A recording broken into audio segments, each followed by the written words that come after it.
जंगल में एक हाथी और एक बकरी रहते थे। दोनों बहुत पक्के दोस्त थे। दोनों साथ में मिलकर हर दिन खाने की तलाश करते और साथ में ही खाते थे। एक दिन दोनों खाने की तलाश में अपने जंगल से बहुत दूर निकल गए। वहां उन्हें एक तालाब दिखाई दिया। उसी तालाब के किनारे एक बेर का पेड़ था। बेर का पेड़ देखकर हाथी और बकरी बहुत खुश हुए। वह दोनों बेर के पेड़ के पास गए। फिर हाथी ने अपनी सूंड से बेर के पेड़ को जोर से हिलाया और जमीन पर ढेर सारे पके हुए बेर गिरने लगे। बकरी जल्दी जल्दी गिरे हुए बेरों को इकट्ठा करने लगी।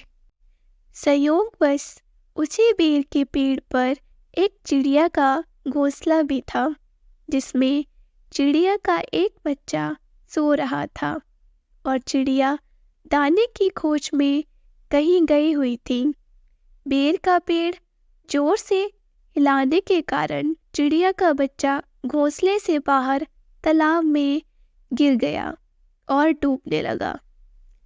चिड़िया के बच्चे को डूबता हुआ देखकर उसे बचाने के लिए बकरी तालाब में कूद गई, लेकिन बकरी को तैरना नहीं आता था। इस वजह से वह भी तालाब में डूबने लगी।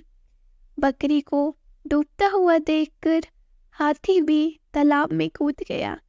उसने चिड़िया के बच्चे और बकरी दोनों को डूबने से बचाया। कुछ ही दिनों में चिड़िया का बच्चा बड़ा हो गया। चिड़िया अपने बच्चे के साथ जंगल में घूम कर आती थी और हाथी और बकरी को जंगल में किस पेड़ पर फल लगे हैं इसकी जानकारी देती थी।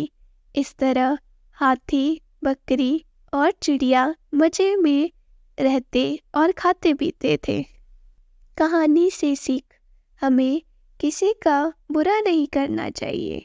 अगर हमारी गलती से किसी को परेशानी होती है तो उस गलती को सुधारना चाहिए और मनमुटाव दूर करते हुए एक दूसरे की मदद करनी चाहिए।